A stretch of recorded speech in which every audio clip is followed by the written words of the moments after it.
我觉得我们现在挺满意的吧，已经走到从入围赛走到了4强，我觉得这个成绩就已经对得起我们今年的付出了。如果能走到更远的话，希望能为中国队拿下第1个冠军。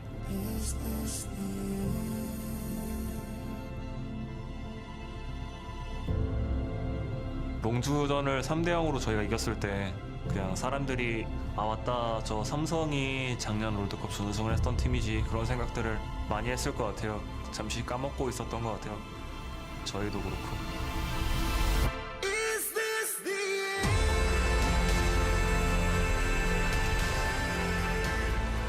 紧张的话，其实我是不太有，因为已经跟他们打过这么多次了，更想的是要复仇。SKT 的话，其实是没有去年要强的嘛，然后在他们跟 MSF 打B5的时候，其实也暴露出来他们很多问题。其实他们那把是很大的几率是要回家了的。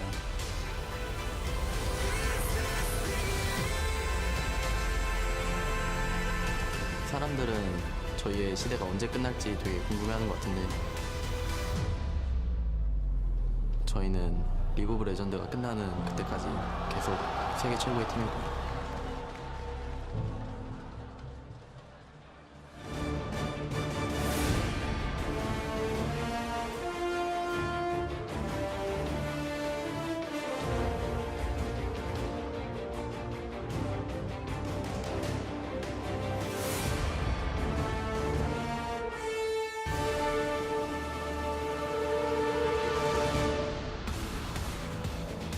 Hello and welcome to the Shanghai Oriental Sports Center, home of World's 2017 semifinals. You might recognize this venue from MSI 2016, where SKT claimed victory and they return once again to win.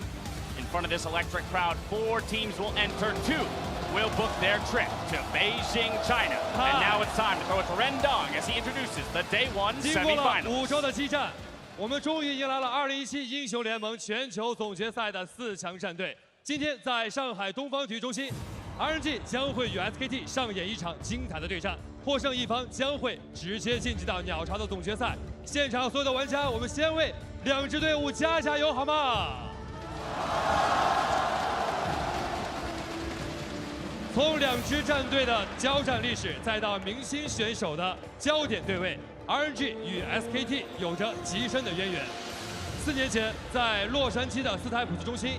UCI 首次在全球总决赛的舞台上面对 Faker， 最终通过那场比赛 ，SKT 也拉开了自己冠军王朝的序幕。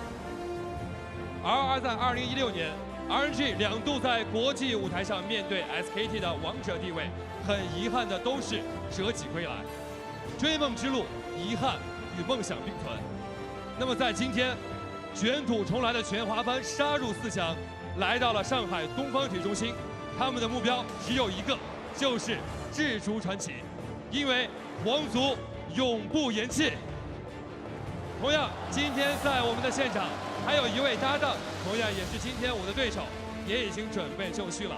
让我们有请的就是 OGN 怒吼天尊，欢迎我们的 Caster G。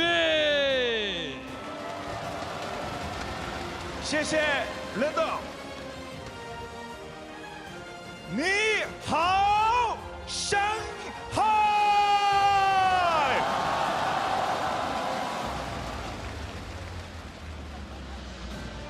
리그 오브 랜드 역사상 가장 오랫동안 정상에 올라온 팀이 있습니다. 그 팀은 지금도 정상입니다. 그 정상의 역사의 시작은 2013년 LPL과 LCK의 맞대결이었습니다. 그 후 4년이 지난 지금 SK텔레콤과 RNG는 각 지역을 대표하는 팀이 되었고 페이커와 우지는 전 세계 최고의 슈퍼스타가 되었습니다. SK텔레콤의 힘은 역시 강력한 경기력과 빠른 피드백입니다. 그 힘을 통해서 벌써 수차례 서머너스컵을 들어올렸습니다. 오늘도 SK텔레콤은 RNG를 상대로 멋진 경기를 펼칠 겁니다. 레전드 네버 다이. SK텔레콤은 오늘도 결코 지지 않을 겁니다. 소개합니다.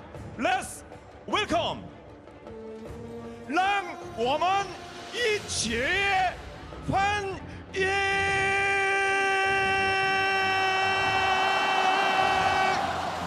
SK텔레콤 T1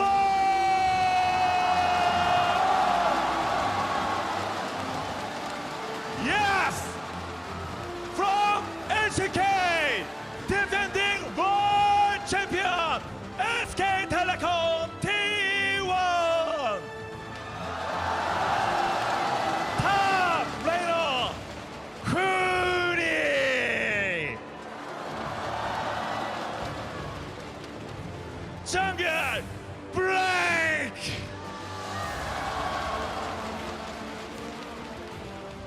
Mid laner Faker.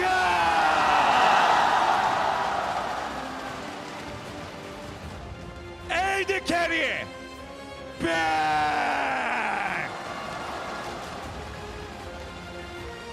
Supporter Orf.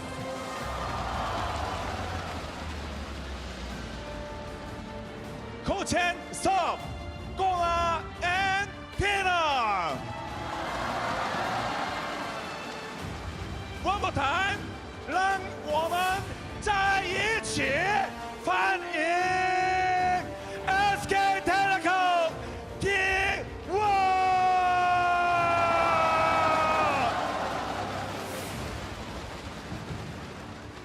好的，那么在欢迎完了 SKT 之后，接下来将要出场的这支队伍，我相信现场所有的玩家可以跟我一起喊出他们的名字，让我们欢迎 RNG。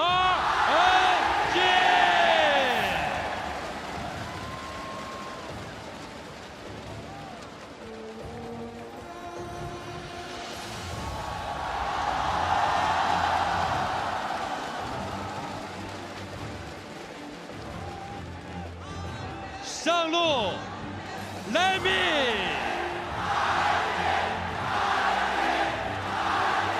打野麻辣香锅，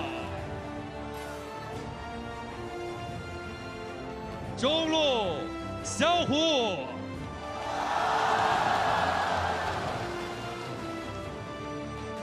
下路 UZI， 辅助明。同样欢迎他们的教练员 Firefox 峰哥以及替补打野一汉。让我们再一次拿出你们的尖叫和呐喊，欢迎 RNG。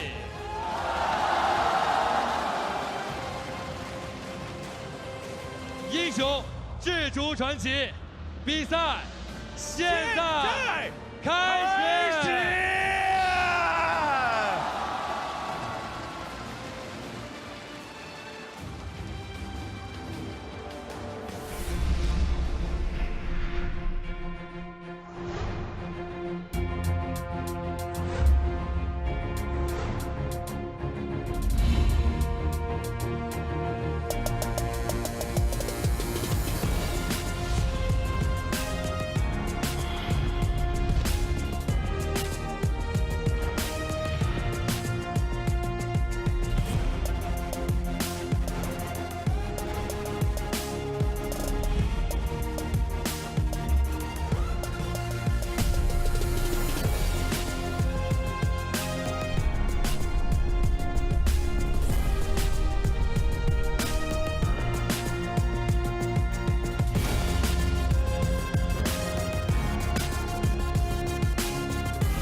Two icons in their own right, introducing two iconic teams, SK Telecom T1 and Royal Never Give Up, taking to the stage for our first semifinal here in Shanghai. We were here just a year ago to watch these teams two battle. How excited are you guys to see this rematch? Are we sure this isn't the final? That was one of the hypest intros I feel like I've ever seen to join a League of Legends match. I'm excited. I mean, how do you top that? The intro was iconic. That graphic right there like was an amazing. anime opening. Like, this is crazy. Some of the best one-liners dropped in the opening tease. I mean, there's a ton to talk about. So hello everyone, I'm James Dash Patterson, basking in the glory of Shanghai alongside Indiana Frosker in black, Joshua Jat Leesman, and Isaac Azael Cummings Bentley. But it's not just us delivering you the next stage of Worlds. We're joined by our partners from the LPL broadcast, Brazil's CB Low, and the crew from LCK. That's just inside this venue. We're also alongside 7 other teams who help bring the action to regions across the globe. You see them now. Hello, everybody.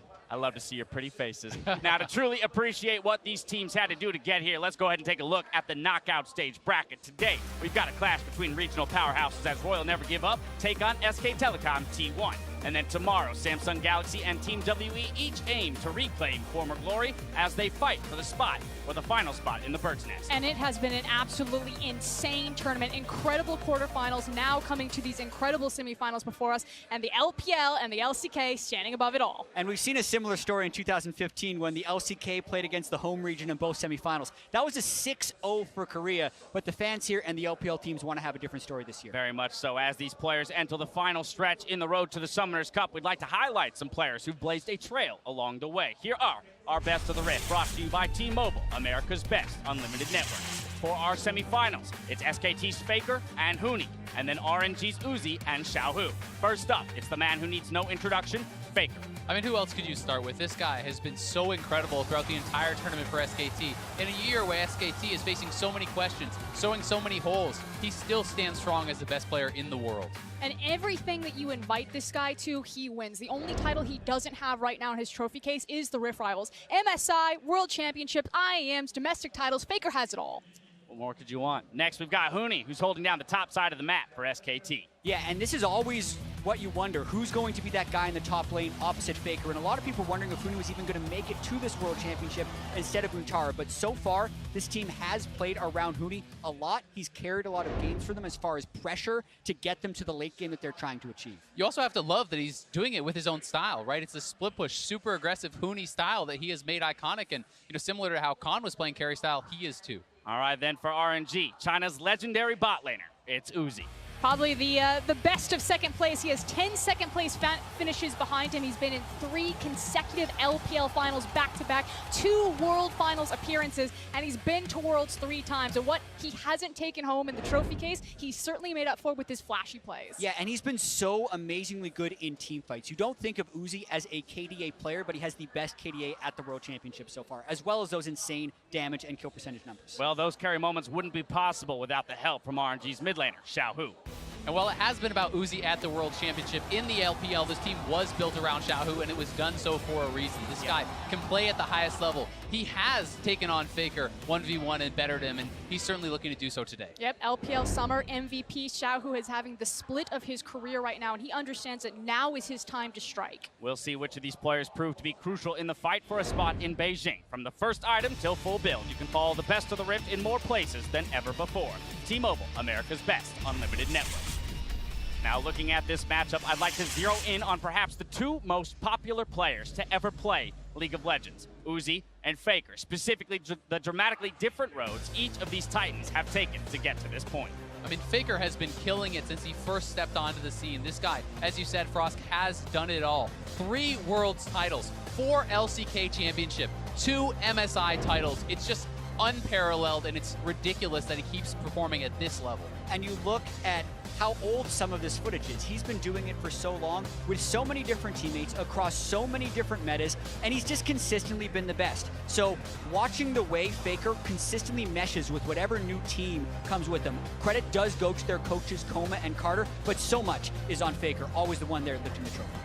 Lifting that many trophies. Got to wonder if his biceps have grown over the years as well. But let's transition now and talk about his opponent on the other side of the Rift, Uzi. I mean, 2013 was what really propelled Faker's career. That was the start of the dominance, but across from him, it was the upset, the defeat of Uzi. This guy has constantly been in the conversation of one of the greatest, if not the greatest AD carry player to ever play the game. And he has consistently been a top performer. So while he's been cursed domestically, he's never taken home a championship. It speaks volumes to his skill that he's still in the conversation about legends. And there's no doubt that he's an incredible player, but I do think there is something to be said for finishing it out, for taking that championship, and it's something he's never been able to do, but is striving for this time at Worlds. And also, you look at the LPL as a region now. The last time they were in the finals was Uzi's team back in 2014. That was also the last time they were in the semifinals. So you see all the goose eggs on the left side of this graphic for Uzi, and then all the titles, Faker winning nearly every single time.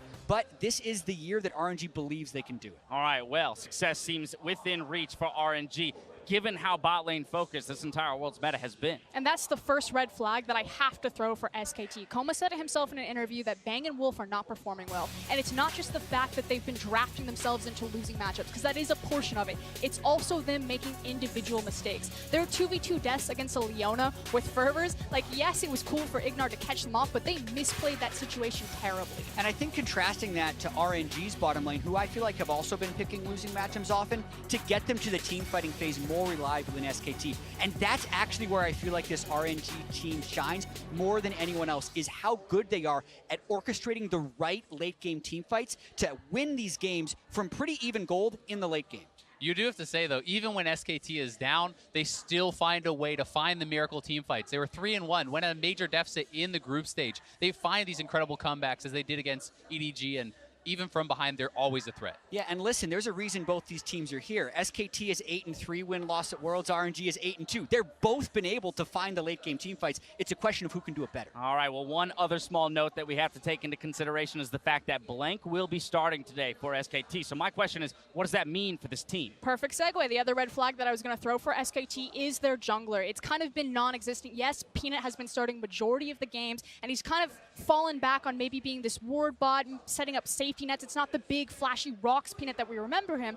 Now, Blank has had a bit more success, but where his attention is focused is between the mid and the top lane. It's not going down to the bot lane, whereas on the other side, Imlek is all about Uzi and Ming. Yeah, and I personally think this shows that SKT is super pushed. We've seen Blank as the main starter for SKT back when they had Bengi. He does not thrive in this situation where he's the one starting every single series. He has been by far the better of the two, and I think they're not starting Peanut because he has been so bad this Worlds. All right, well, with those factors in mind, do you think RNG can do it? Can they keep SKT from fighting for their third consecutive world title? Frosker, we're going to start with you. Okay, I'm going to be bold, and I am going to say that it's going to be RNG. Now, that said, it is definitely an upset, but I cannot keep looking at Rome on fire and just ignoring all of the smoke signals. Like, SKT, this is the weakest that they've ever looked. I think this is the strongest that RNG have ever looked. They like to rely on Huni split push. Guess what? Domestically, RNG are the best 1-3-1 team in the LPL. So I think where SKT are strong, RNG are better, and they end the dynasty today.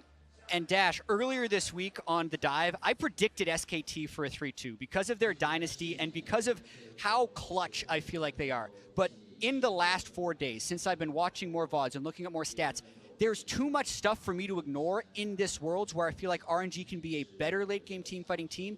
And SKT, I feel like, has to win early if they are to win this series against them. So it's still an incredibly close series, but I have to give the edge to RNG here. I'm going to say 3-1. 2 votes against the defending world champions. Isaiah, what are you thinking? I hate to be the spoiler here, but I think history is going to repeat itself. I do think SKT can hold up in the late-game team fights, and this is a team, when I think of one word, I think of clutch. They are 7-0 in World's history in elimination games. They are 9-0 in best-of-5s at Worlds all-time. This team is the back-to-back world champion for a reason, and I believe they're going to go all the way this year. All right, we talked about the fact, though, that this feels like an upset even though you're predicting RNG. So let's kind of frame that a little bit more so it's understood, because I think most people look at this and go, well, 2 votes for RNG. That means they're favored to win, no? Yeah, but this is the thing. This is what Azael is talking about. This is why SKT are so dominant, but I cannot stand behind the same excuse that every single analyst is throwing out. Well, can't bet against SKT. Well, any other team. Every single analyst. I'm the only one voting for SKT here. Listen, I just like to point that out. All of us do say you can't bet against SKT, and my gut tells me not to do this, and it'll feel awful to me if SKT wins based on the prediction itself. If they win, I think it's incredibly impressive, and I think the fact that there are so many red flags, that if they do win, it's all the more impressive that they're able to consistently overcome, because the big thing that can change and that we can't account for in these predictions is how much will SKT improve week over week, because usually it's tremendous amounts. All right, well, I'm always a happy host when I have a split analyst desk. Time now to see how the series shakes out, but before we send it to Freak, Papa Smithy, and Kobe, Huni shares his thoughts on what a win over a Chinese team would mean today. 4강에서 이제 한국과 중국이 만나게 됐는데, 저번에도 약간 제가 유럽에 있을 때 이제 그때도 4강이 유럽 대 한국이었는데 약간 좀 대패를 했어요. 그래서 이번에는 대승을 좀 거뒀으면 하는 마음이 있네요. 그때 아쉬움이 계속 남아서 이번에도 그렇게 쉽게 무너지고 싶지 않고 정말 중요한 자리라는 걸 알아서, 그리고 또 리프트 라이벌즈에서 중국이 1등 하기도 했고 그걸 정말 복수하고 싶어서 이 자리에 온 거기 때문에 상황에서 확실히 끝내놔야 된다고 생각합니다. Hello everyone and welcome to the caster desk. My name is David Freak Turley. I am beyond excited and beyond honored to be here to cast the semifinal match alongside two wonderful esteemed analysts, Sam Kobe Hartman Kensler and Chris Papa Smithy Smith. How you guys doing? I mean, you always say that we're excited during live events, and it's true, but this match is truly something else. To be in this arena with the Chinese crowd, with an all-Chinese team up there attempting to take down the back-to-back defending champions. The pregame was amazing, and yet I still feel there's so much story to tell. The fact that it is Uzi on your screen, Faker, they may not be in the same lane, but the fact that they kind of started around the same time and their careers have gone largely, when it comes to the trophy case, in different directions. Today we get another answer, another level in that particular story. It's going to be a fun one. Champion Select has begun. Best of 5 to determine who is going home with a third, fourth place finish and who is moving on to the World Finals in a week's time. Jace off the table, listen the same.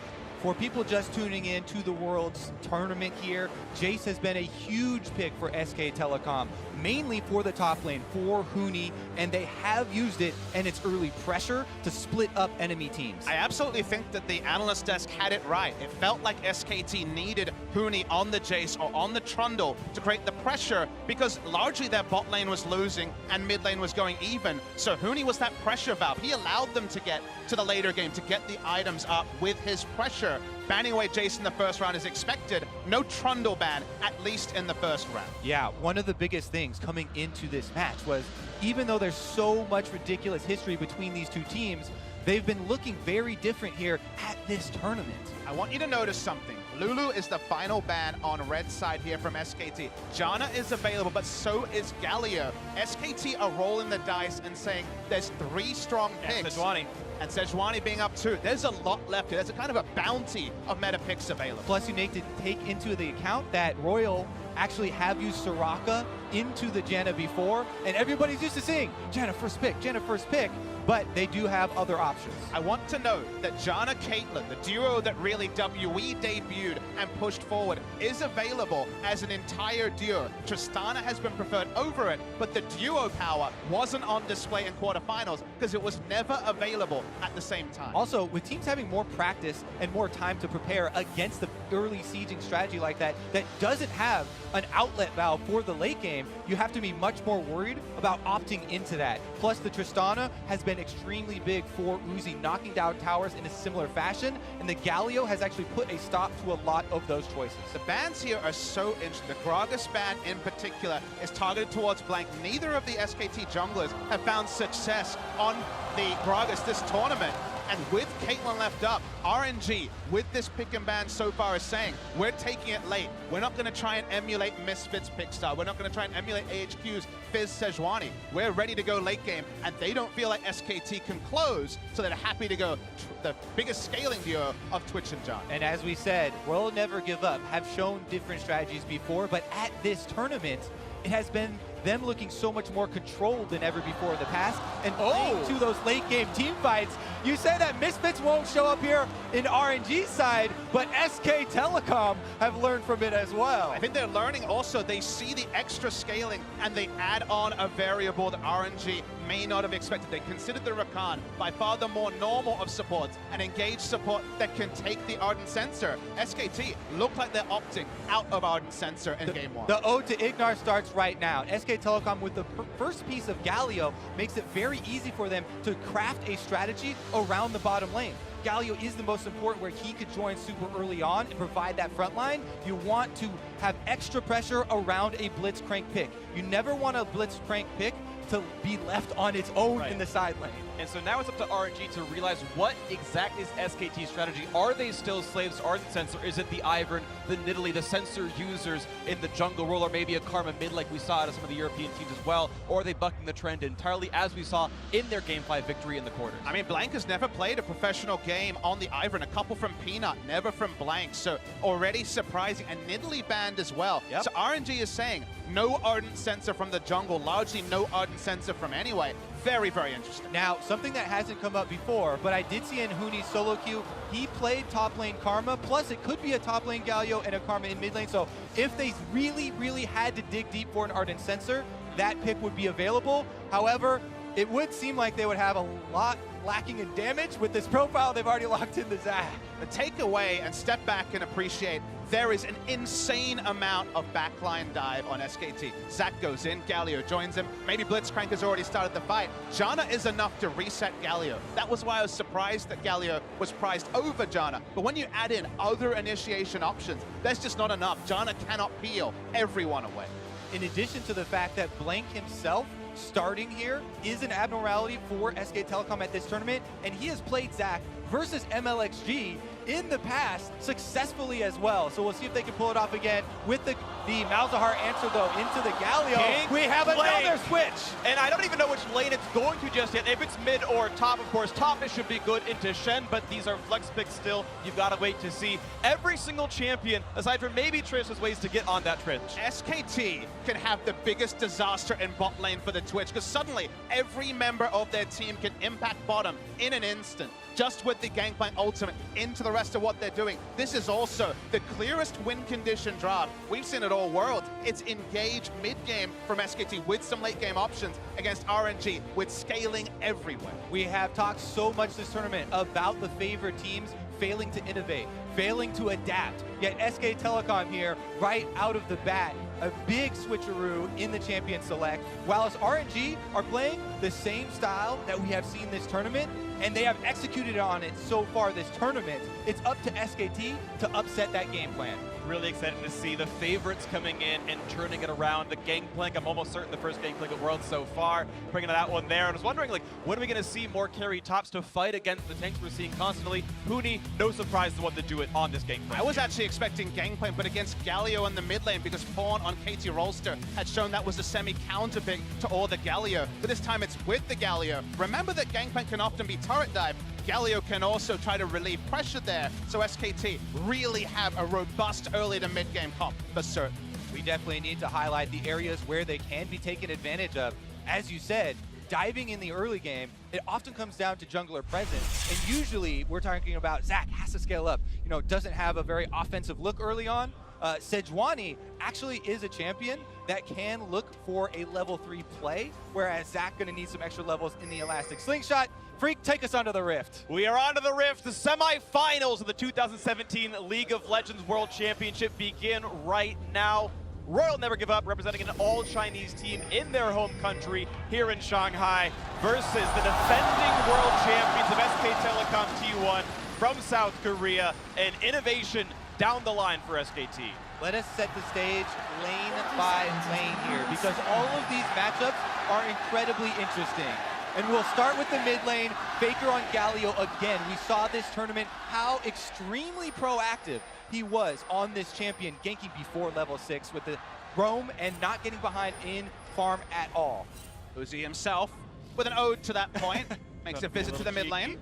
They get some damage on a Faker, that doesn't feel too bad. Couple hundred damage down, he's forced to run right out of mid lane, and it's now too late to recall. He burns one of his 2 refill potion stacks before the lane even starts. Now, they won't put down any offensive vision here to complement the invade, but the matchup's a really interesting one, Corey. We've seen it once before at Worlds. Caps was playing it against Xiaohu on the day, I believe it was there. It's a scaling matchup. In the late game, what this means for RNG is that the front line is vulnerable, whoever it is. Galio gets Malzahar altered with the percentage damage. It allows RNG to play how we call front to back. They can focus on the front line.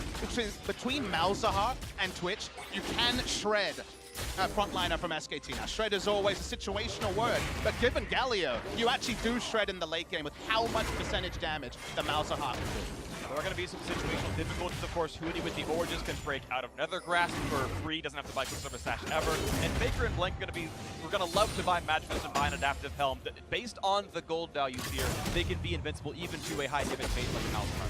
And that will bring us down to the bottom lane, my friends, because once those solo lanes do hit level 6, we talk about supporting this aggressive Blitzcrank pick. So the Gangplank ultimate, while it can be used defensively for his own lane to clear out minion waves if he's getting pressure, can also be used offensively bottom lane in combination if Faker wants to get down there with the Galio. So that will mean a close eye. We'll have to pay attention down here to Bang and Wolf and how they do play this early game. And it's going to be really cathartic for Wolf to be on the other foot, because consider, he was actually playing the Tarek to the Blitzcrank coming through from Ignar, getting hooked at level 1, largely losing lane to the Blitzcrank, allowing him to be a playmaker again, has to feel good. Well, you talk about level 3 ganks on Sejuani, looking at that right now on towards Huni. Let me a bit injured, but Huni knows he doesn't have orange. He's got the barrels in the queue, and let me look for the time. He's going to land that. Again, no way out just yet. Let me get the slow. Here comes the chase. Lands the kill! And the Chinese crowd goes wild! Beautiful stuff from RNG. They confirmed that there were no oranges on Huni. He was level 2, hadn't skilled it. You're very squishy on the gangplank, too early for the Galio to bail him out. Big first blade from RNG. Once again, it is MLXG to make the first move, but bottom lane they find a hook. Good damage on a half HP, but now they're out of cooldowns, and so Wolf goes down to half HP. The difficulty of all-inning when you don't have damage to back up the hook, you put in a shield and Uzi's got damage. Ming and Co doing a good job in that 2-on-2, though they are down farm right now. Yeah, no big purchase for Huni. Started Sapphire Crystal, wanted a first item. Sheen wasn't able to get it.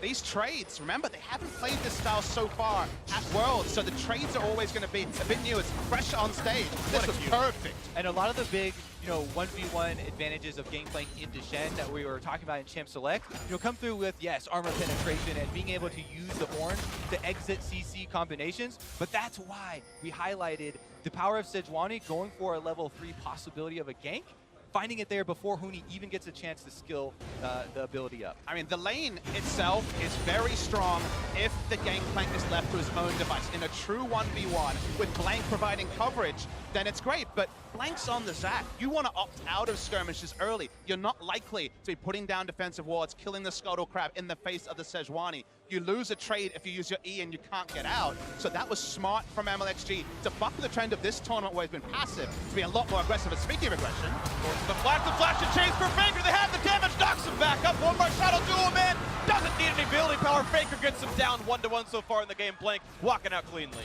Level 4 on Zac has the extra point in the elastic slingshot and comes to Faker's lane, the one with the pressure. As he's pushing Xiaohu under the turret, you can see there wasn't even any hesitation in Faker answering Xiaohu's flash there to follow it up with his own taunt, because of the fact that Blank already has the Q attached to him, and now Faker is on the prowl. Wolf has flash, he can land one. Uzi turns invisible, Ming goes for the stop, and he's gonna buy some time. He still could have gone for the blind hook if he chooses to. But we take a deep breath. That gank doesn't come off, but SKT have paid back in kind what MLXG was able to do topside. We wondered why Blank was playing game 1 and it wasn't Peanut. Remember, this is World Skin Blank on his own Zac skin. He is the Zac player of this team, even though Peanut has played it before. He makes the work. You can see his record here. This is actually the first time since Peanut joined SKT that Blank has started a best of 5. And I sat back and said, why? Why now? Why not sit back?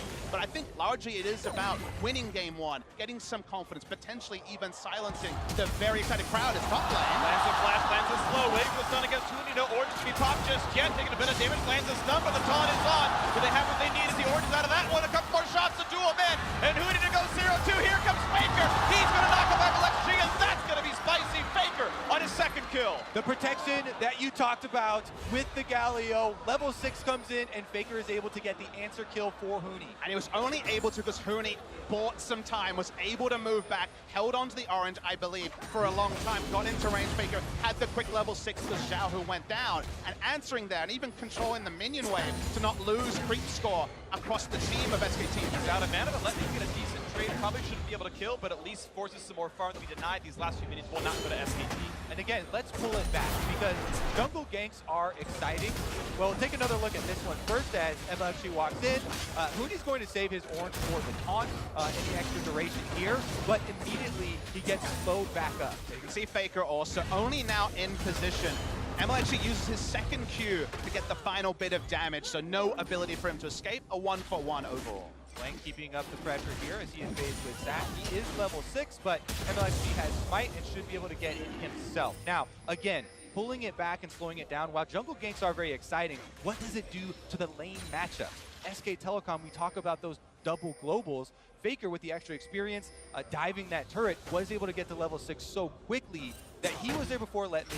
He was able to transfer some of that power up to Huni, the lane that's getting attacked so heavily. But what you can compliment RNG about is this timing is up. MLXG face checks Blank. 2v1 up against MLXG. Nice knock up there, waiting for the hook as well. Here comes Shen to rejoin the fight as Blink brings it back in towards the team. Faker and Xiao in a 1v1 as well. But they split. Blink and a flawless. He's going to get his health bar dropped to 0 as the chase continues. A quick stun on towards Wolf as they still knock down that kill. Uzi getting his first. And there's the Nethergraph to find themselves one more kill. Wolf does not have a way out. Sheepishly, he looks at MLXG. Gets RNG's 4th kill of the game. Now, Bang is on the run, but he's seen by a ward here, and 3 members... Oh, the tornado locks up a bit to flash it away. The ulti out of Huni should be enough to buy some time, and yes, Bang stays in, but a flash down. Huni had held on to his ultimate during the initial pick here, hoping to save that global, as this is a very long cooldown, and you need every single extra one in these global plays, but he ends up burning it in the end here as Bang is trying to escape at no cost. Yeah, Bang doesn't actually come in and get any damage at the start. He's cut off by Ming and Uzi on the bot side. It's just a level 5 Blitzcrank, and also the Zac. They don't have the damage to take down the Sejuani. Faker slows Xiaohu down in transition, but he has the Ghost, and notice, he holds onto the ult, so they know they can confirm a second kill. And RNG were looking to use the Shen ultimate proactively as early as they possibly could. Letme did not have his teleport to get back to the lane instantly, so he did lose out on a bit of minions as Huni tried to push it in, but now both top laners do have their teleports available without the global abilities. And we just saw the tail end of SKT continuing to try to answer back every time RNG wins a fight. You saw Blank and Wolf in the mid lane. They forced Xiaohu out. He did escape, but that was another attempt by SKT to get kills back. But answering is a dirty word for SKT with this draft. This draft is not about answers. In the late game, RNG have the answering draft. This is a proactive draft. SKT are supposed to be posing questions. That's why we see them so active on the map in the early game, but they find themselves in a gold discrepancy to a team that outscales them pretty heavily in team fights. So the moment that we see so many more proactive players working for RNG, all the proactive players for SKT fail, that's actually very worrying for SKT fans. You see, of course, he does have one kill. Sejuani to jump the wall. You saw the possible gank. Create some excitement out of the Chinese crowd here, but there won't be any fights to be had up there. Huni able to walk through his jungle safely enough. Barrels to check the fog. Says, okay, our red buff's still up, we're okay. I would also bring up the point that SK Telecom, I don't think they get hard outscaled with this composition. They actually have a lot of scaling factors themselves, and while I do definitely note they will not have probably the Ardent Sensor in this one unless they wanted to force it into something that did not work. But the Gangplank, the Zac, the Tristana, even Galio's tankibility on the front lines, you know, do have very decent options in the late game, even in the face of a Twitch, which RNG will be playing around. I mean, the late game is also kind of an open term, because people, when you say late game, think late game team fights, and I think out in the open with equal vision, I would take RNG 9 times out of 10, but if you can get a vision advantage, control wards down around Baron, the Baron baits from SKT, the turns from SKT are insane. So there's a field of battle where I think SKT can take great options against RNG, but straight up, I think it's going to be painful for SKT. Here we go. Maybe for Bang here in the bot lane. It's going to be a bit of slow coming out of MLXG. Wolf still flashes, does not have an escape path. It's going to be ulti to land the first stun, but no chase yet because the Gangplank ultimate. The knockup is here, and now Faker in the fight as well. Will he get anything for himself? He's suppressed. He's got a lot of damage reduction, plus the shield back in. Still looking at Wolf, but also at MLXG. Force him flash away. Let's bounce gets nothing. Faker still now running away. Knows he's seen by a ward. The chase in for Xiaohu. Cupboard will duel him in. Boiling's got another taunt in for Faker, but one more shot from Uzi will duel him in. The deadly venom is going to make it happen. One more auto attack, and it's now 5-2 for the home team. And Uzi is able to get some credit here. A lot of control around the bottom side for RNG. Letme, again, this time he actually has his teleport, but he's just going to save the cooldown. It's more important. No, he's not going to use it. He's going to go get the minions. There goes the teleport. But guys, it really feels like SKT are disconnected on their damage dealers when they're making these plays, because once again, Bang, he felt like he had to use the ult defensively, knocked away 2, kept his life up, but after that, it was basically Faker disconnected from his team, unable to really have any follow-up damage, and again, RNG profit. They're disconnected on the participants of this fight. SKT, you know, there is the option for, you know, early Huni ultimate, and it comes down, but all it really does is get a little bit of damage and zone out Ming. or MLXG here. And the teleport from Faker, he teleports in aggressively into 3 members and also Xiaohu cutting off. There's nothing Blank can really do to make anything. There's no chance that Gangplank is going to be a big factor. He has teleport up, he knows not to use it. The ult was his full contribution. SKT were not on the same page in that skirmish. Gotta say, a great game so far out of RNG. We've seen the analysis online, seen the game so far. Galio is a scary champion to give away, and certainly Faker's doing reasonably well, but I gotta give credit to Xiaohu, putting in the Malzahar, actually keeping up in farm, making the roams happen as well. Same sort of, kill-death ratio to a certain extent as this global Galio with the teleport as well. Xiaohu doing well to hold up against Faker. Let's see if SK Telecom can try and work around and more involve Huni in their mid-game plan here. He's got his Trinity Force now on the Gangplank, and they haven't really yet been able to successfully use the combination of globals. Faker, meanwhile, is under attack with Blank coming in. Stun available on Faker, still very tanky. Blank looking to bring 2 back into the turret. Here comes the re-engage, and they're gonna find the double knockup. Is there enough damage to be dealt? Not just yet, because Uzi is in, and he splits spin up long. Let's turn him across. Put the hook into the turret. Is there enough for Uzi? Not just yet. The barrier's on, but now shooting at those blobs. Nice TV from Huni will keep Blank alive. He jumps back to safety. Nothing for nothing, but a lot of ults with burn. Continued defense here for SKT as they expend ultimates and summoner spells, and the roam here from bottom lane as well to try and stabilize. There's still a lot of early game priority for RNG, able to make proactive plays against the sort of draft that Misfits faced in game 1 of their series and got blown away on. SKT took a bit of a gamble, going for a top laner who's strong in the 1v1, but wouldn't have jungle support early with just the nature of Zac. For now, Huni's been a non-factor, but the non-factor has farmed himself a very decent timed Trinity. The Trinity Force factor, one of the biggest factors, and I know your favorite. I wanted to mention it, and I was like, it's my turn to shine. Honestly, you talked about team fight power before, and I would agree 9 times out of 10, I think RNG could win that, but you talk about X factors. Who will answer Huni in a 4 to 5 item scenario? SKT's been winning through Huni's split push.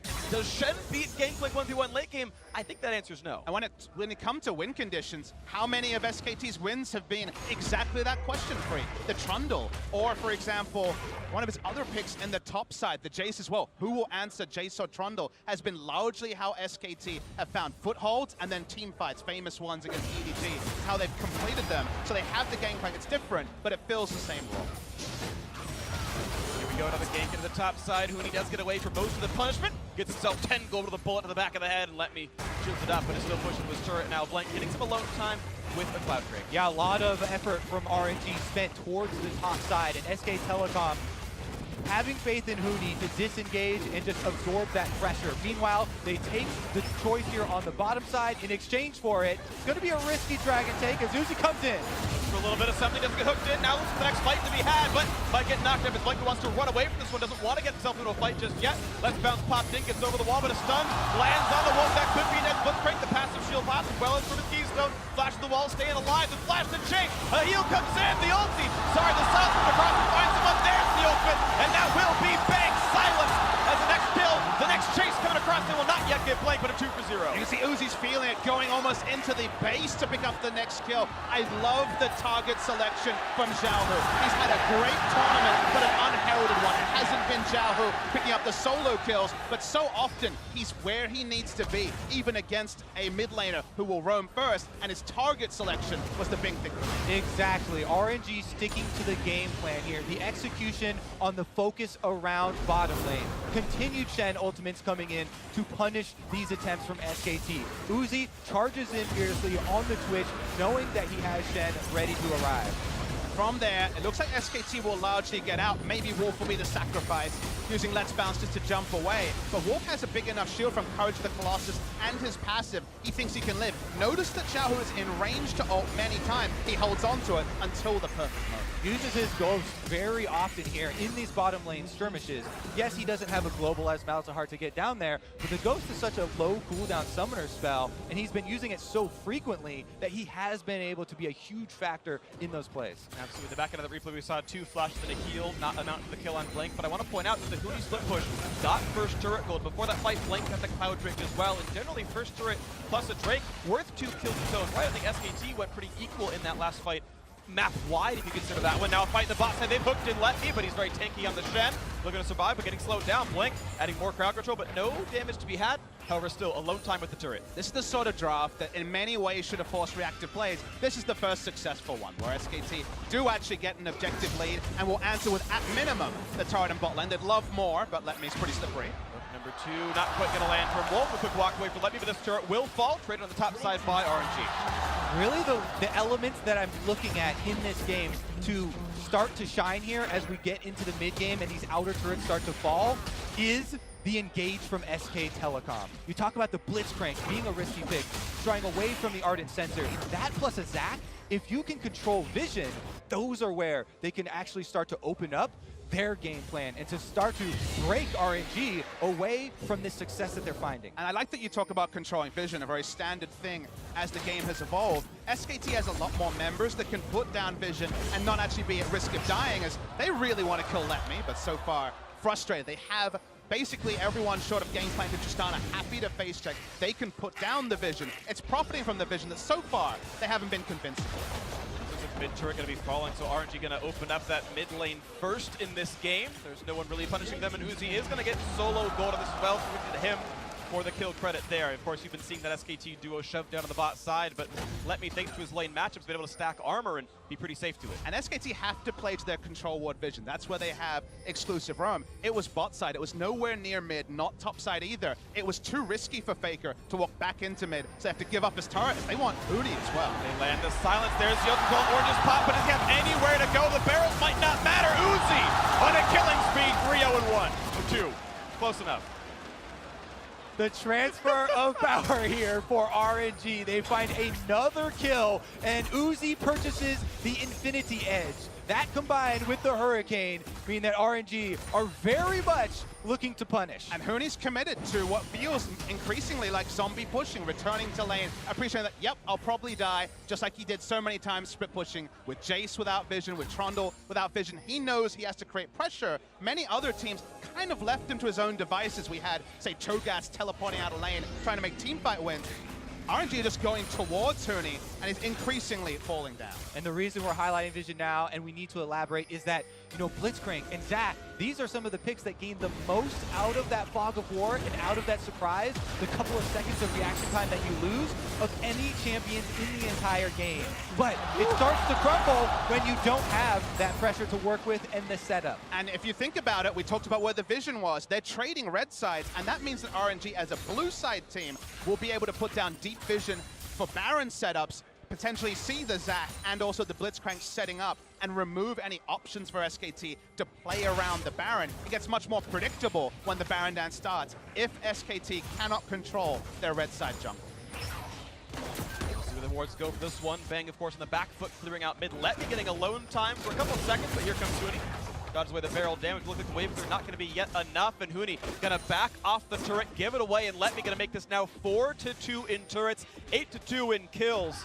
RNG looking very good so far in this series. As we've seen for these teams overall in the tournament, it's usually been slow early games, then both of them turning on a bit more later. RNG so far in control early, and maybe late game a bit more debatable. I mean, a lot of the good options for SKT right now are a bit null because of item advantage. Uzi has 2 items on Twitch against Tristana. So Tristana right now is still very much in the scaling phase.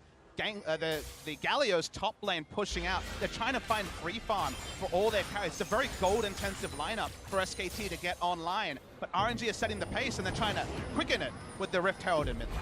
You can see you're at the 21-minute mark. Not usually when the team starts really breaking open the game for RNG at Worlds so far, but looking at the mid lane, of course, that breaks back door. Half HP on that one. They're going to zone out Bang and Wolf in the slow field out of Uzi's Twitch. And the jump comes in for Blank. He wants the fight, and he actually lands on a Uzi, but no connection on Q2. That is an incredibly important summoner spell for SKT to have blown, though, because let's transition into a bit of the bigger picture as we're looking at 5-on-5. Uzi is obviously going to be the main target, and Hooney has the armor penetration. Never mind, we're going to have a fight. One ulti pop, but doesn't find much to do. Wolf going to flash away. He's afraid of Shao, who's catching. He's not going to flash forward. The ghost burned, though, by the Malzahar. There are so many things that Uzi has to keep his eyes on. Without flash now, Gangplank barrels, plus the Blitzcrank, plus the Zac initiations with Galio on his back. But now, they're going to start up this Infernal and burn it down. And it's going to be a freebie for the side of RNG. The cross maps from RNG have been so picture perfect this game. They took control of the top side, denied Hooney from having space to farm. Now he's only only got an inhibitor turret to play around in the top side. And when SKT are finally like, okay, crap, let's get the red side control. We've been denied this entire game. The Infernal Drake has spawned, RNG have moved their maps, and wherever RNG have gotten on the map, that's where advantages have been piled on. And SKT, who want to go for this AoE wombo, the Gangplank ult to start it all, Zac and Galio jumping in, they've never really found their timings. They've been a bit inconsistent with when to use their ults. They're quite long cooldowns the moment they commit, and they're melee champions that hard commit. They haven't found their timings, and RNG, they're stacking up those advantages. We have to see if RNG will be as controlled, as dedicated as they further this game. Now invading onto SKT's red quadrant. Find the stun on Blank, and he times the ulti pretty well to kind of get away from the stun. Can't be disabled as he jumps away. Seems all right for himself. Red buff fight going in, wants to go to Bang, but the smite fight going to be in. MLXG gonna grab it away and take that out from Tristana. And with an impending team fight over Baron, you have to assume that's a power loss that Bang didn't want to have. Yeah, an invader's advantage always with the smites, and every time you see one of those AoE engage ults used defensively, Twitch can move slightly further ahead, be more risky with his positioning. No QSS yet, but probably coming at some point for Uzi. Uzi's looking relatively safe, even though the draft from SKT was about anything but. Nice little fight there, unless getting himself a 70 gold as Faker has the last hit, but the rest of the camp gotta go to SKT's mid laner against Still. We talked about the fact that Baron controls the name of the game at this point in this one. 4 minutes to the next Drake. MLXG on top of the ward, sees Blank go back and forth. He tries to get rid of some of this vision. Shahu here to join though.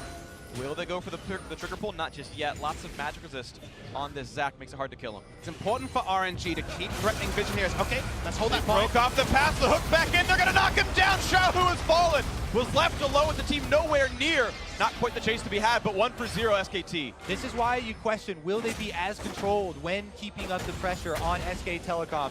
This isn't the hugest casualty though. RNG give away a kill and some gold. Yes, that's great for SK Telecom, but they don't give up much territory, much control of the map, as Letme is continuing to pressure on this side, and Uzi's even joining. They may get some power damage. And that was the first time Huni actually teleported to join a fight at 24 minutes. Letme did not counter-rotate. SKT got no objectives from that. That's why you can see them getting angsty, because they only got a kill. They only went for 2 to 3 kills on the scoreboard. They didn't really cement their position on the map at all, except for starting to clear out some of the aggressive red side wards that RNG had previously put down. Go. Attempts continue. Nice little bit of stun damage, and the turret going down. Nice last hitting by Ming, getting himself some credit there. He's got a kill as well, so beautiful stuff out of the Janna. A true star guard in this game, and gonna drop out some wards. No, gonna leave the one up for now. Knows he's in some risk. Saw what happened to Xiaohu about a minute ago and says, that jungle is a bit afraid. Still, 6,000, 5,500 gold lead for RNG right now. A sizable, meaningful lead so far, 25 minutes in. I've yet to see those explosive fights for a few minutes from them, but they've got very nearly that 3-item Twitch here for Uzi. He's got the money he needs to turn that one into a static ship, or whatever the item's going to be for himself. They have the items. They also have the forward-facing wards here. A lot of the deep vision is actually even being defended as they keep up the pressure while allowing Uzi that back. Now that 3-item switch is perfectly primed here for RNG to bait SK Telecom into a bad situation where Huni finds himself even losing very heavily the trade with Letme. I mean, you take the right trade when you have this build, Sunfire Cape and also Titanic Hydra, the more aggressive of the tank items, and you can do very well against the brittle Gangplank. I want you guys at home to note, though, that while we're seeing a lot of things happen on the map, RNG keep pushing up, they're not taking extra objectives just yet. The inner turret's harder objective to take in the bot side. So if SKT can find their footing, actually cement some items onto their carry, that's not what they drafted for, but right now it's kind of the best case scenario. So SKT are on defense and just right now trying to get their carries to team fight level. Also, never underestimate the damage Gangplank can put out later in the game. I kept talking about the things Uzi has to watch out for. There's huge burst damage that can come if RNG are walking into SKT territory. See if we get the next play going. Not just yet. Blink gonna back out of turning off the Frost Armor. MLXG gets some of that ward control for himself. Taking a quick look, and yeah, much better vision in this side of the jungle for RNG. I mean, some of those team fights are going to be so visually noisy for Uzi to respect. You think of the times that, say, for example, Orianna Ball is like hidden and you just miss it and you're on top of a shockwave. Gangplank Barrel is pretty instant. Is the sort of thing also that can surprise out of nowhere and do 600 to 800 damage. So I take your point, Kobe. Uzi has been on form, has been a wonderful team fighter this tournament, but this is a different style of comp than he's had to deal with previously. Definitely true. Ming's abilities will be put to the test as well. Will he be able to time that knockback to disengage some of SKT's Uzi dive that they'll be attempting here? Right now, though, they've got control wards to work around and baiting the Baron. And SKT don't know where Twitch is the majority of these fights. He's 3 items. They cannot opt into a fight where Twitch is free hitting. The Baron's at half health. Ooh, the satchel plant gone as well, but MXG forced to disengage this one. RNG gonna flash in for this. They find the slow, but there's no real catch to be had on the Bang. He is safe. They trade ult for ult though as Faker joins in. Now Uzi finds Huni. Nearly gets rid of him, trades out the ultimate himself, and is healing back up. And all of that was without Let Me coming on Stand United. RNG were just poking there to try and get cooldowns away from SKT. Look at those AoE ultimates now, Papa. The Gangplank ultimate is used, the Galio ultimate is used, and RNG still have pressure. But they did lose spray and pray out of Uzi. That's probably the single most important skill in the entire game is, does Uzi have the R button? At this time, it's no. He traded it for Huni's flash. Could argue he traded it also for the last of the inner turrets in the side lane. So now top lane and bot lane is bare. Turns to those turrets. You're right, RNG probably can't start up Barons, they can't turn up, but they could look for a get. Other important skills could include Xiao, who's Nethergrass, but looking for this one now as they look to take down Faker, who is alone and does not have an easy way out. The rest of the team coming in now as Blank joins the fray, but the ulti pop means the damage is gonna be there. MLXG getting his 3rd kill, 9-3 Royal. Killing a full health Galio, full hit through his Gargoyle's stone plate as well. Again, Zhao, who holds onto the ult till the exact precise time. In all of this, Let Me is still split pushing.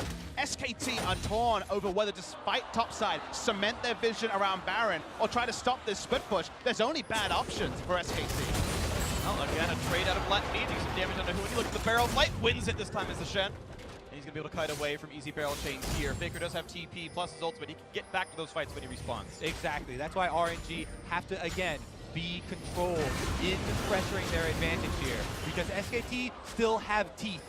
I like this look. You can see MLXG looking like he's playing for vision control, not yet starting the Baron, but of course already on the half HP. Redemption to reset to buy some time. They try to knock out Blank. The stun is there, but he's not done in time to block, despite the ulti from Ming. That's gonna secure. He flashes in, but still despite too early from Blank. The kill though, as Uzi has dropped the fight, re-engaged. One's gonna drop 4v4. Huni on the chase. He lands the barrel. Xiao, whose days are numbered, and they're gonna trade 1 for 1. Current health bars being the 3 versus 3 on the map. The ulti coming in for Faker, gonna keep Blank alive a bit longer. MLXG to re-engage, only gets the cell to vision though. And he's gonna get his health right back up and multiply it a little bit longer. Let Me over the wall. No, the AoE comes in time. MLXG aims at the bloblets, and now Faker in 1v2. Let Me hear the taunt. Blocks out the just punch as well. The stun gonna land as well when they need it to buy a bit more time in a Faker. Bang though, coming back in, and he has seen an award. There's no more chains. The support here from Bang coming in. He's gonna buy Faker a ticket out of that fight, but RNG do not care. They got the Baron, and they got several kills here in the crazy aftermath. Let's take another look at how it all happened. And remember on Zac, you have multiple ways to get the pits, not just the E or the flash, you have ult as well. It's uninterruptible. He actually gets in with the flash in smite range. First smite doesn't get it, Sejuani 1 does. They take the fight, but notice that the Twitch is assassinated at the start, but Bang is so low that he really doesn't do DPS. After he rocket jumps away, you can see, falls down to 50 health. Exactly, that was incredibly close to being a kill there. And as you said, the smite was also incredibly close for SK Telecom grabbing that one, but MLSG holds on to it, nerves of steel, and he was able to secure it as well as the kill on the Blank. Really nice patient out of MLXG as well. You saw, yeah, of course, Uzi not happy he died, but they got the Baron at least. But those positives were with Uzi dying so early on for RNG. You can look at the damage dealt. Knockup to be had. He's going to pull him back in as well. The hook not going to land, though. That was 100 units away. And the re-engage in. Blank does not have the passive, but MLXG does not have any health bars left. And he's going to fall down. The shutdown kill goes over to Huni. The chase in for Faker. Can he get the next one? No. 1 for 0 still. Malzahar even going for a walk topside, so they're not going to reset any lanes. They've lost the Drake and Barons. There's no big objectives to take. SKT, with this overwhelming engage, from time to time have picked up the kills, but it hasn't stopped the story. The narrative that's spinning here is still RNG, always being first to push, and SKT react, and that means that this Twitch, it feels like a matter of time till he explodes in a team fight, the way Uzi has so many times this tournament. RNG with the 9,000 gold lead, the extra Infernal Drake boosting their DPS as well. Here's another look at Blank's engage though, as he was able to find Uzi, but Wolf on Blitzcrank not able to get the follow-up. So the priority target gets back out and still can kill the DPS. Meanwhile, SKT get their kill onto Sejuani, and that puts a stall to this Baron pressure RNG were looking to utilize. And it was all over a blue buff. At this point, it feels like SKT are going to take any fight they can, where they're not walking on wards, where they're not being with early warning signs for the side of RNG. Any fight is golden for the side of SKT, but they don't win any fight. They need the perfect one. Faker being able to zone Uzi's damage away from his carries is what a one-team fight for SKT begins with. They get in 3 items for Bang himself. Faker pretty tanky. Cooney's got his upgraded armor penetration as well. He can do some level of tank busting. RNG, of course, able to stack purely armor. You see only a Spectre's Cowl, really. As Magic just items on the squad, they know the carries are Gangplank and Tristan, a very physical focus there. 8,000 gold separates these squads. RNG have been in control for almost all of it. They got first blood. They never really let go. Up an Infernal Drake in stats as well. Now looking into the top jungle. Into the mid lane, they found Fig, but a lot of time his body looks back towards Uzi. Barrier used, the shield's in as well. The hook not clicking a lane either from Wolf. Can't quite land those. And as they disengage, the blue in, they've caught Uzi. The reset is not going to be enough for Bing, and Bang gets us the kill. And now the re-engage, the chase forward. One more time will find Let Me. The chase in for Blank as well. Faker dangerously low, but still limping away, staying alive. The pull back in for Blank means a second. Let Me just barely staying alive with his shield though, as you've got MLXG holding the front line, tries to pop the randoms for a slow, and it will force a disengage. Only one casualty. SKT find themselves some more time though. They killed a key member. How many times have we talked about SKT and comebacks? So many times, multiple years, and Faker here is able to find the re-engage onto the Prime member. Able to kill Uzi through Mikhail's as well. Mikhail's used in that particular fight, so not able to get the Prime carry up. That was the fight, that was the pick SKT was looking for. It gets them the outer mid lane turret. Took 35 minutes just to get that first objective. What an exciting opener to this series. You know, RNG with this huge lead and looking like they're going to take it. But here goes another look. Uzi walks up onto Faker and he gets the first hit, but Faker's going to end up with the last. And it's Galio, right? So he's able to be this far out. You know he's not going to go down instantly. The cavalry arrives from SKT. Uzi does take one of those barrels we were talking about. Doesn't spot it through all the noisy team fights with different skills he has to avoid. And that slow is enough to start the CC chain for SKT.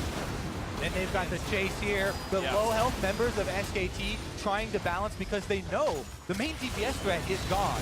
And they're trying to skirt that line to get a bit more out. Papa Smith, you talked about Malzahar being a tank shredder to a certain degree, but honestly, Faker able to stack Magicus very well, and Adaptive Helmet itself is an efficient item against a Leandri's user, a dot user like Malzahar is. It's honestly not easy to get through Faker himself, so was able to wade back and forth pretty cleanly. Props to him. I said the best of the bunch. Obviously, Galio famous for being unkillable. There are still times when one person is isolated. If they get the full duration, if he's sitting on the puddle, you can actually take down the Galio. But of course, it's not going to be definitely not going to be zero sum in this game. No, it still is tricky to engineer. It is. We're going to see the chase further towards Let Me. Nice dodge, so gets away from one of the parlay shots. 7,000 still remains the gold difference, and the question becomes: do you trust momentum where SKT started to find a couple of picks, or you still trust the 7,000 gold lead? 4-item Twitch from Uzi. I actually start to look back and think how the teams got here, and consider that RNG played the longest quarterfinals of any team here. 45-minute average game time. They were not necessarily winning all those games at 30 minutes, but their late game team fighting was crisp. SKT also passed that test. They had many great comebacks as well. We expect this game to go long. RNG had tried to increase the pace of it. The last couple of picks haven't worked. They're again looking at Xiaohu. Their ulti pop to get the Shen ulti out, and the team's going to run back away, but Let Me will find the one-man taunt. Wolf going to be the target, and here comes Faker. It's going to be the early disengage of Xiaohu. Block gets the shield pump. They still will not alive, but bang! And the team is picking them all off. The Twitch getting all, but double kill already. Looking for the next point, but still forced to disengage. Now Faker jumped from the wall to stay alive. SK Telecom not finding value with this Blitzcrank pick. Wolf goes in, fails to get the priority target, and then he's sitting bait right here. Uzi finds the kill, opening up onto Bang. Yeah, Uzi actually able to get off the flank. He died in that wombo of the Galio engage pick before. This time skirts around, kills, and assassinates Tristana, and they want to load this base right now. They'll have buys a few seconds, still in for the push backdoor bone. It's going to be dropped off all the same. 30, 20 seconds of the respawn for the major carry. It will be Inhibitor, then out. Elder Dragon, Baron, both alive. RNG gonna reset here and travel back to that Baron pit you're talking about. They could just be setting it up for the Vision, or they could actually bait more out of SK Telecom.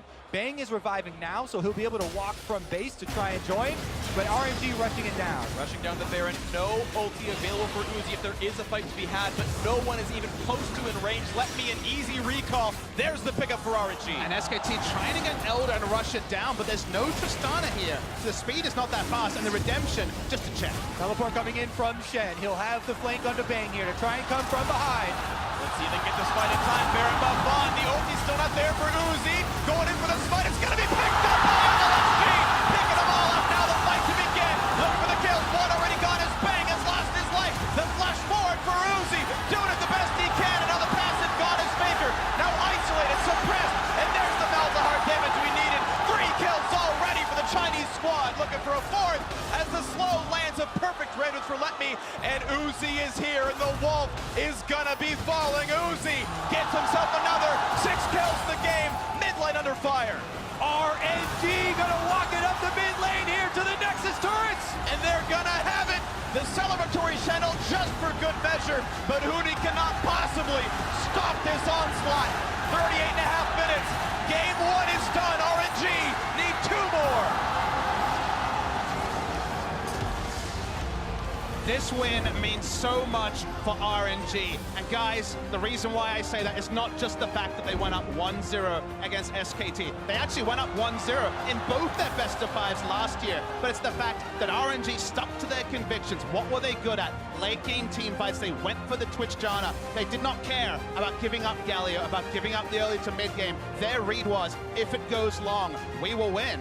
And their read was correct on the day, at least for game 1. And the confidence that will bring RNG, it's indescribable. The question we pose to SKT coming into this match, would they be able to push RNG off of what we've seen from them this entire tournament? They tried. They tried, and they failed. It does bring back memories of Chicago, though, where RNG again opened up with the victory. I mean, we've seen these series almost all go the distance. These games have been close almost the whole time through the quarterfinals. There is still life in SKT, we know. RNG is in SKT's head. They're playing blank for the first time at the start of a best of 5 when Peanut was there. They're adjusting their style, not playing their own and trusting in themselves. They brought a lot new. A little bit of it worked. A lot of it didn't. How they go in the pick and ban for game 2. I'm so excited to find out. The best of 5, there's more to be played for sure. So now to get our analyst thoughts on that win, let's hand it over to Dash and our wonderful analysts. Thank you, Freak. RNG strike the first blow in our best of 5 today, and we're going to start where they left off. Talking about this champion select. This tournament's been a lot about adaptation in that pick ban phase, and both of these teams came out today showing us something a little bit new. Yeah, after the amazing intro, that was one of the coolest drafts we've seen, because we've seen a lot of adaptation throughout this season, but then even just the first phase of picks, the fact that RNG showed the Soraka to potentially scare away the Janna pick set the table for a very cool sequence of events. Yeah, and the fact that it was the opening up of the Sejuani, so they're kind of baiting again. They're calling the bluff. You know, take the Janna. We don't necessarily need it or want it because they do have the Soraka, and they allowed it to get. It allowed them to get the Janna either way. And I mean, when you talk about the Janna, I think you then have to talk about the fact that this Blitzcrank, SKT obviously knows that they're giving over Janna. They were happy with that matchup. They know that RNG has this propensity to go late. They want to try to play this scaling comp, and a lot of it really came down to, can you execute with the picks that you've taken? With Blitzcrank, you have to be proactive. You have to hit hits. You have to be able to lane bully, and they really were never able to get anything from it. Which is why I really want to focus in on kind of 2 picks that speak a lot to me, which is the Shin and the Gangplank, and both their relations to the Twitch pick. I agree with you wholeheartedly. If you have the Blitzcrank, you need to execute down their bottom, and every single time SKT went down there to try to make something happen, the Shin was just the massive thorn in their side. And the beautiful thing was talking to Deficio in between the match, what Shin protects Twitch early by denying a lot of the ability to try to kill him, to exploit his weak laning phase, Twitch then pays back to Shin in the late game. Huni could never split push. He could never overextend because it's so easy for Shin to for Twitch to wander over into Shin's lane and to threaten that. And I think this draft was also indicative of SKT not being happy with the status quo. they did not necessarily play that well with the standard champions. As we've said, SKT has looked weaker than they have at other world championships. So they made this giant switch into the fact that they were pushed to the Zac thanks to very clever Ivern and Nidalee bans. But then the next question is, like, can they actually play this well? And the Blitzcrank in this game from Wolf was almost useless. I don't remember a single good hook that he landed. It was pretty much straight up a 4v5, but I do think we have to give credit as well to MLXG for playing around what SKT had drafted, because I think his first gank was fantastic and critical in reference to MLXG's play in this game. Let's go ahead and take a look at the first gank thrown to the top lane, as well as the preceding fight brought to you by Acer Predator. And it's so important to actually do this, because one of the reasons people pick GP into Shen is because you can safely farm in the early game. You can scale up and then you can take over the Shen, but they never gave them an opportunity to get there. And then the Shen is able to get down to the bot side. They're able to make these effective plays. Yeah, and a GP teleporting in here would not be nearly as threatening. Huni also was pretty low in that lane, so couldn't teleport in. It's absolutely the Shen that set the table for Uzi to get ahead. These kills were spoon-fed to Uzi. And it's also the fact that if that GP wasn't put behind, think of how devastating that champion would be on RNG's composition. A GP ult destroyed Uzi and the Baron Pit. A random barrel could just completely blow Twitch and Malzahar away. Like, you look at SKT's composition, they had so many different pieces and options to backline dive, to hit the Twitch, to deny everything. They were just unable to execute on it because the Shin was used so effectively. And I also think we have to give credit over to this Malzahar pick, because I think Malzahar is so strong in the Galio, and if you're going to give the Galio up, you need to have answers planned for it. The Janna, fantastic disengage, can allow you to survive through some of this crowd control that he's putting forth, and the Malzahar allows you to actually have the Galio as a viable target, because you're putting out so much frontline damage. You're locking them down for your carries, so you're both peeling and putting out the DPS, and I think it's such a smart answer. So really both teams just played very intelligently in the draft. And this is interesting to me because at the top of the day, we kind of talked about a few key factors for both these teams. For SKT, it was them indexing and investing in Huni in the top lane as a win condition, whereas on the flip side, we looked at Bang and Wolf as underperformers. So what's strange to me here is that they do hand over a Blitzcrank to Wolf and say, hey, we need you to get work done in the early game, where you haven't been getting work done in the early game all tournament long. And the flag is still there. Bang and Wolf, Wolf in particular, as Azael was saying, it's still underperforming. That was a 4v5. That Blitzcrank was a worthless pick. To be fair, though, they're giving him a pick that can make something happen in the early game, right? So you're almost trying to enable him. You're saying, hey, you guys have been failing in the early game. We give you something aggressive. We give you this gift to try to take over the game, and he failed to do so. And to me, honestly, more than anything else, this game is simply on the failure to actually perform by Wolf, because he was worthless. He did nothing this whole game. Yeah, and I have a mixed bag of takeaways after this game. Like, RNG looked great playing through top side at the start and transitioning at bottom, and the Malzahar pick was a great adaptation. But Uzi also had some really bad positioning towards the end of that game and didn't look that happy about the win. So you're wondering how they're going to be able to transition this forward, as we've seen RNG take the first game off of SKT a couple of times already. Obviously, this one does feel a little different because of the way SKT reached in draft phase and was not able to pull out a rabbit from the hat, but it is a really interesting series still. I love what you said to me while we were watching the game, that RNG has made a small adjustment to something that they were already executing on very well throughout the tournament, whereas SKT made a large adjustment, which to some degree might point to the fact that they're uncomfortable, at least in their play, with what they've done so far. But my question to you is, now that you've seen them try something dramatically different, is that the way they should keep going? Or should they roll it back and go back to Tom Kench's in the bot lane, Soraka's, Janna's, and let's survive to the late game? Because we did see a couple team fights that showed that glimmer of SKT, the undefeatable team. I mean, I don't think you can blame the draft when the execution was so obviously poor, right? And it's one of those situations where you can sit there and say, oh, Blitzcrank was a terrible pick, but then at the same time, you cannot congratulate Ignar for his wonderful Blitzcrank pick, right? Like, it comes down to execution. My intent is not to blame, but to say that, okay, you couldn't execute on this comp, so should you now move away from it? I say yes. Okay. I think SKT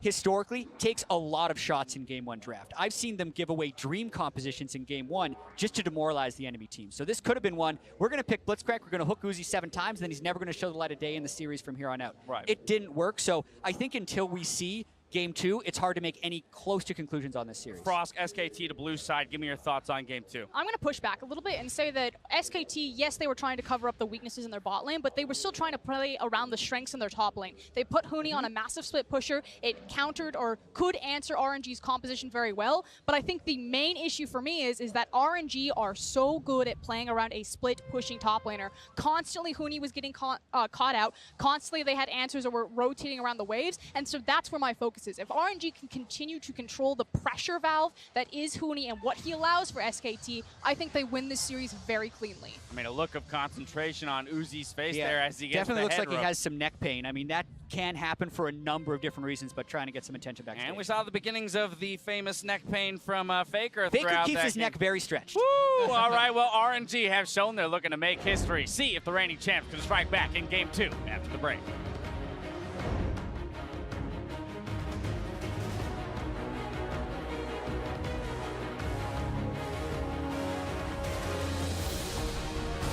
Here comes the chase, lands the kill! And the Chinese crowd goes wild! You want a couple more shots to duel men, and Huni to go 0-2, here comes Faker! He's gonna knock him out of LXG, and that's gonna be spicy. Faker on his second kill! 没事没事没事，对，我懂给懂给懂，我去对线我去对线了，上路你们上完走你们。 Clock, the spike, the ulti from Ming, that's gonna secure no flashes in, but still the spike too early from Blank, the kill though, as Uzi has dropped the fight, re-engaged, one's gonna drop 4v4, gets the shield pump, they still will not alive, but bang, and the tank is picking them all off, the Twitch getting all of them, double kill already, going in for the smite, it's gonna be picked up by LXG, picking them all up, now the fight to begin, look for the kills, one already got his bang, has lost his life, game 1 is done, RNG need 2 more.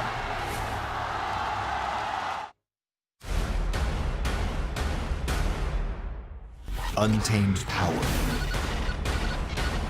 Limitless skill. Only one remains.